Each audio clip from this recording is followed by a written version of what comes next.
Good evening. This is Hugh Claw Atlantis speaking. Now, for a moment, I would like to take some of your time and talk about something important. Alright, I want to talk about you. I want to talk about what you are. And I want to talk about what you're not. First of all, when you ask somebody who they are, they typically tell you their name, their occupation, their birthday, all this stuff. It's not who they are. No, I don't want to know. I don't want to know that stuff. I don't care about that stuff. What I want to know is who you are in here. What's going on in here? Because what's in here is what matters. And what's in here is what keeps going. From one body to the next. Just like in the Hindu Vedic scriptures, you just float on from one body to the next. Or, if you're advanced, and you really know who you are, then you can control it consciously. You can leave the body at will. You can go to a different place. You can go see what's going on the other side of the world.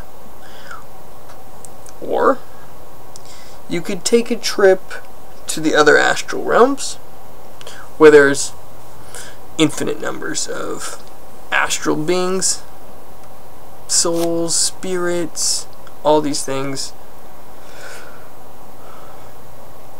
Keeps going. It's infinite. At least that's what we'd like to think of it as. It's just easier to comprehend, I think, because the number of souls might be mind-bogglingly large. But the solar energy that everything emanates from is infinitely divisible, because every little portion that it creates is a smaller piece of the whole thing. So, you're a soul. All those other people are souls.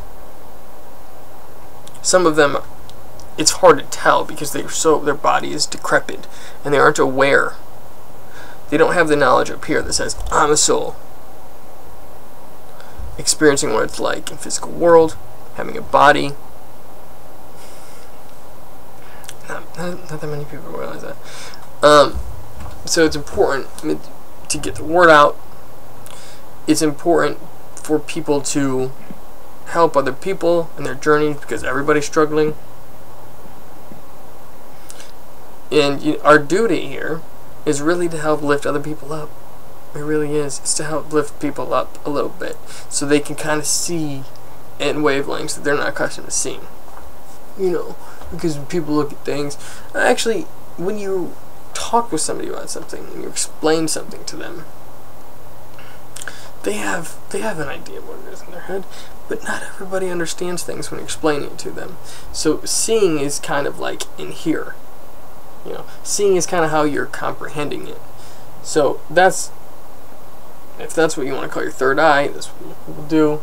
But it's the eye up here that's intuitively picking up things and really looking at it in a completely new way. And a lot of people need that activated. They need to start seeing things. And so, at this point on planet Earth, there are a lot of people that are helping do that. There's a lot of them.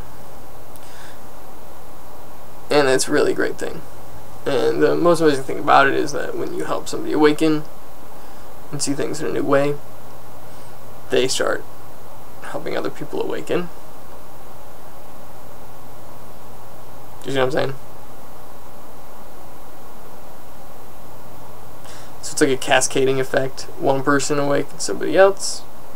They go awaken 3 other people. Those 3 awaken 3 other people. Just keeps going. So that cascade effect is kind of what's happening on Earth right now. And people are coming to the realization of how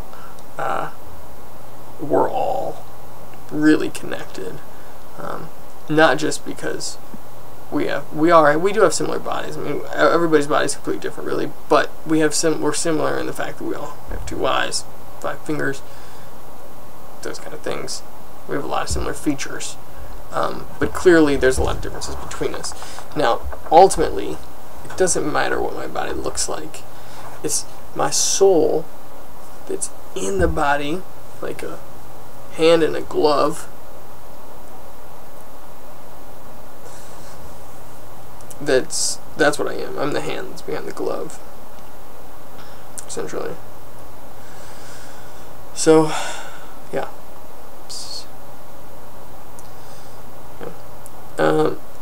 Talk with somebody about that. Remind them that they're not just a body, that they're a soul. I think that would help liberate a lot of people from their minds and from this sense of physical attachment, physical possessions.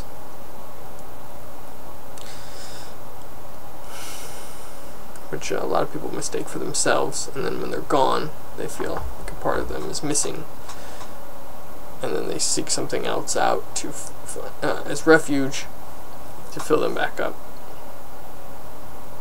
Now, let's just take, for example, another person. You're really close to another person, let's say, and you begin to mistake them for yourself because you're so close to them. And if something happens and suddenly they're not around anymore, you suffer. Because you feel like that part of you is completely missing. And then you lament, you're sad, and hope that they'll return. But if you just keep suffering until they come back, you haven't really learned anything. And you need to realize that you can be whole and complete in your body. And as you become more aware of who you are, that completeness fills your body.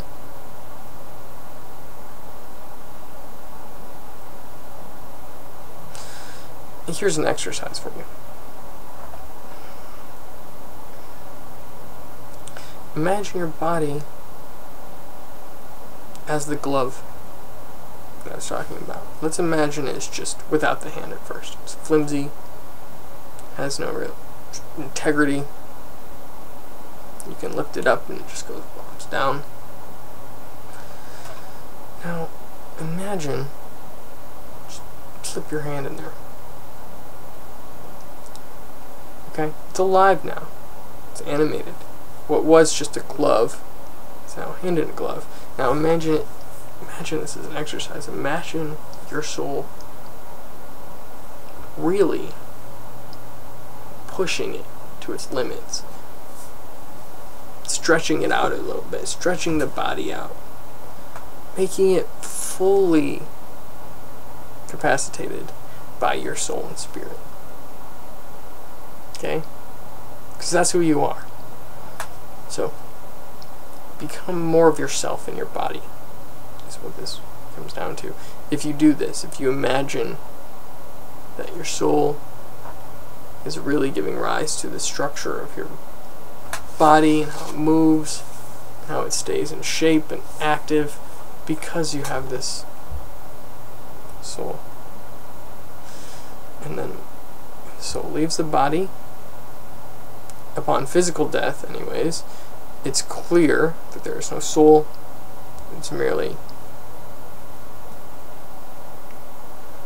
body that's no longer animated, which is a flimsy old thing. So, you know, it's also hard to remember kind of before we were humans, because we have been identifying with the body for so long, and it's compounded on us. It's always reiterated when we touch things, and we feel this limitation, this physicality, this limitation here. Touch this, not getting through. We have opposing densities.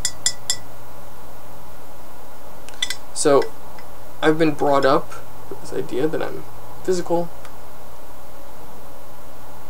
and it's been compounding on me for so long that I have no identity of being non-physical. I do now, but you really, as you're growing up, you really don't, unless you're a very naturally intuitive person and you are a very advanced soul. Tend to not even realize or remember what you were before you were the body. Alright? So, some food for thought. And remember that we are one. We are one giant being.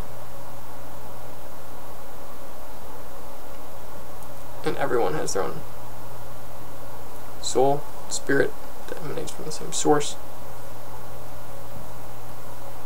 And our physical bodies are temporary, but our solar powered bodies are everlasting. So, think about that. Signing out. Peace, love.